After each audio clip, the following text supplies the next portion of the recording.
करौली के भक्त काले खां, राजस्थान में करौली है जहां मदन मोहन जी विराजमान है, कैला देवी विराजमान है, वहां के रहने वाले भक्त काले खां मुसलमान था।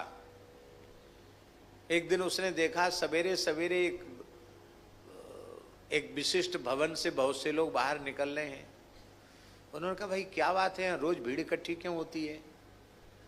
मुसलमानों का जमाना था उस समय। उसने कहा हम हिंदुओं के भगवान यहाँ हैं। क्या नाम है उनका? बोले उनका नाम है मदन मोहन जी।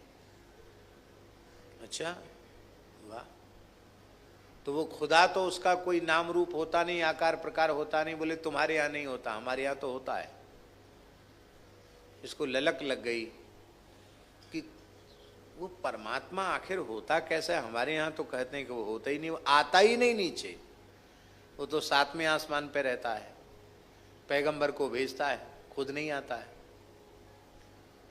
पर ये बेचारे सब लोग चिल्लाते हैं खुद आ, खुद आ, खुद आ। सवर्ण दीर्घ हो गया तभी ना खुदा बना। वो कहते किसी दूसरे को मत भेजो, खुद ही आओ, लेकिन वो खुद आता ही नहीं। तो उसको ललक लगी कि देखें है कैसा,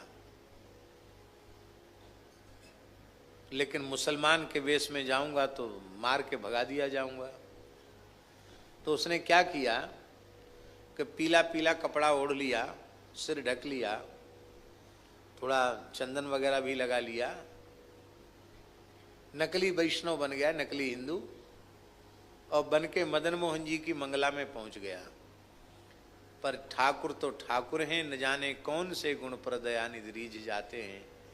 मंगला के दर्शन में ही ऐसी मंद मुस्कान बिखेरी कि काले खां पागल हो गया, विह्वल हो गया। हाय हाय, इतना अद्भुत नूर है उस खुदा का, अल्लाह का, इतना सुंदर है वो। अरे भाई, हिंदुओं का परमात्मा तो बहुत सुंदर है। जब उसको सबको चरणामृत मिल रहा था, उसको भी चरणामृत मिला। वो जानता नहीं था चरणामृत कैसे लिया जाता, तो सबके देखा देखी हाथ में ले लिया, फिर ऐसे कर लिया, बजू ऐसे कर लिया। ऐसे करते ही पता चल गया कि तो मुसलमान है, मारो मारो मारो, पीटो मारो पीटो। तमाम लोगों ने उसकी पिटाई की। मंदिर में क्यों घुस गया, भगाओ। काले खां करौली के जंगलों में चला गया। लोगों ने कहा काले खां तो पागल हो गया है, और दिन रात रोता हुआ एक ही बात कहता था, छीन लिया मेरा भोला समन, मदन मोहन प्यारे मदन मोहन, छीन लिया मेरा भोला समन, मदन मोहन प्यारे मदन मोहन, छीन लिया मेरा भोला समन, छीन लिया मेरा भोला समन, मदन मोहन प्यारे मदन मोहन। हाँ, मदन मोहन प्यारे मदन मोहन, छीन लिया मेरा भोला समन, मदन मोहन प्यारे मदन मोहन, छीन लिया मेरा भोला समन, मदन मोहन प्यारे मदन मोहन। 2-3 दिन भटकते भटकते जंगल में हो गया। बोला बस मैं तो अब प्राण दे दूंगा। हमने तुमसे प्रेम किया, तुमसे कुछ चाहा नहीं, और तुमने अपने साथियों से मुझे पिटवाया, मुझे तिरस्कृत करवा के, अपमानित करवा के बाहर निकलवा दिया। तो मैं भी तुम्हारे नाम पर अपनी जान दे दूंगा। ठाकुर जी से नहीं रहा गया तिवारी जी। तीसरी रात्रि को ठाकुर जी, मदन मोहन जी अपने सैन भोग का जो ब्यारू का थाल था, जो करौली महाराज ने अर्पित किया था, स्वर्ण का थाल था, सोने के कटोरा, सोने का थाल, ब्यारू का पूरा थाल ठाकुर जी लेकर के जंगल में उपस्थित हो गए। और जैसे कोई रूसे हुए अपने प्रेमी को मनावे, ऐसे ही ठाकुर जी ने उसको मनाया। और फिर ठाकुर जी ने उसकी गोद में बैठ करके खुद भी पाया और अपने हाथ से काले खां को भी पवाया। और ठाकुर जी तो खिला पिला कर बोले, तुम इतने भोले हो, इतने अच्छे हो। तब उन्होंने कहा, मदन मोहन जी ने, कि तुमको जो ये अनुभव हो रहा है कि मेरे पंडे पुजारियों ने तुम्हारा अपमान किया, तो नहीं, ये बात गलत है। वे न तुमको जानते हैं न हमको जानते हैं। तुम मेरे प्रेमी भक्त हो, ये बात उन्हें पता नहीं है।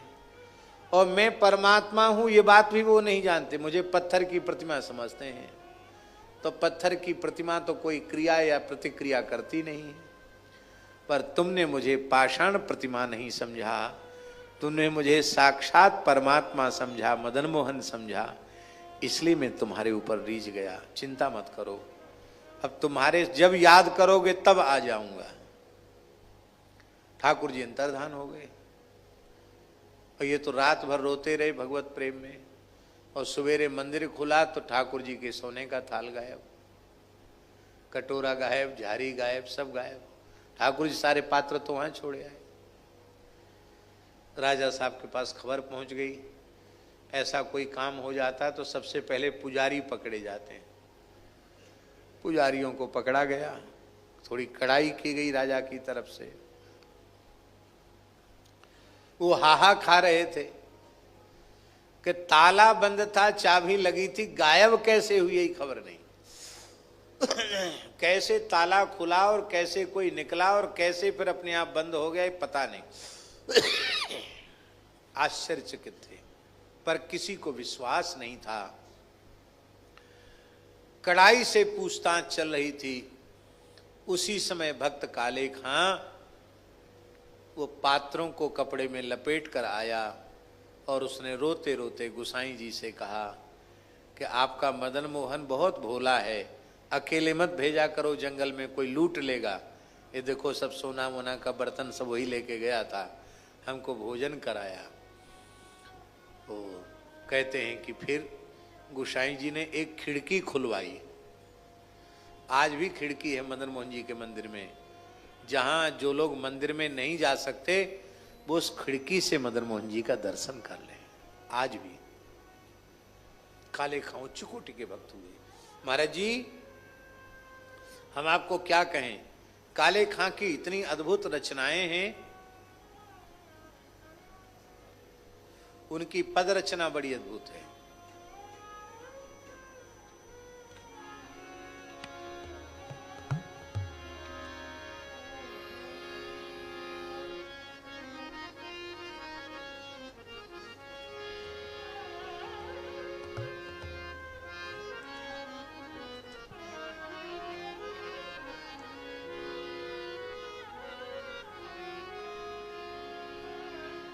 काले खां की रचनाएं।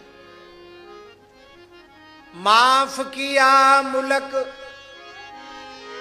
मताह दी विभीषण को, मताह मन शरण, माफ किया मुलक मताह दी विभीषण को, कही थी जुबान कुर्बान ये करार की, बैठने को ताइफ तखत दे तखत दिया, दौलत बढ़ाई थी जुनारदार यार की। जिस आसन पर रुक्मिणी जी के सहित प्रभु बैठते थे उसको, उस पर सुदामा जैसे निर्धन ब्राह्मण को बिठा लिया और अपने जैसा बना दिया। तब क्या कहा था,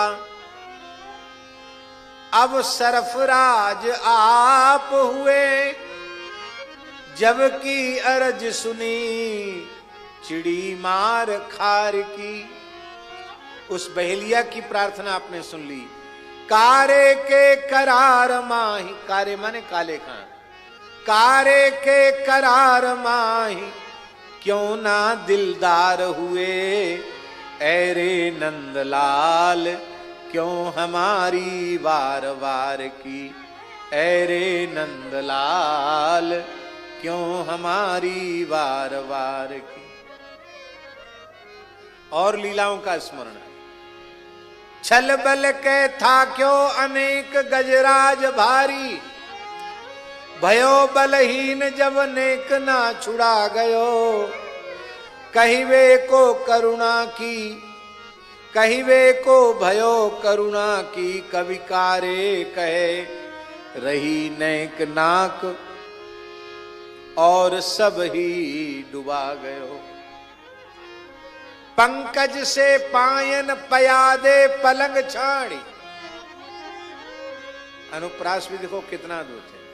पंकज से पायन पयादे पलंग छाड़ी, पांवरी बिसार प्रभु ऐसी परिपा गयो, हाथी के हृदय मांझ आधो हरि नाम सोए, गरे जोल आयो गरुड़ेश तोलो आ गयो, गरे जोल आयो गरुड़ेश तोलो आ गयो। वृंदावन की रति विनोद कुंज कुंजन में, आनंद के कंदलाल मूर्ति गोपाल की, काली दहकारे पताल पैठ नाग नाथ्यो, केतकी के फूल तोड़ लाए माला हार की, परसत ही पूतना परम गति पाय गई, पलक ही पार पर्यो अजामिल नार की, गीध गुण गान हार, जटायु का यश गाने वाले, गीध गुण गान हार, छाछ के उगान हार, आई ना अहीर क्या हमारी बार बार की। आप हमारे ऊपर कृपा करने में विलंब क्यों कर रहे हैं?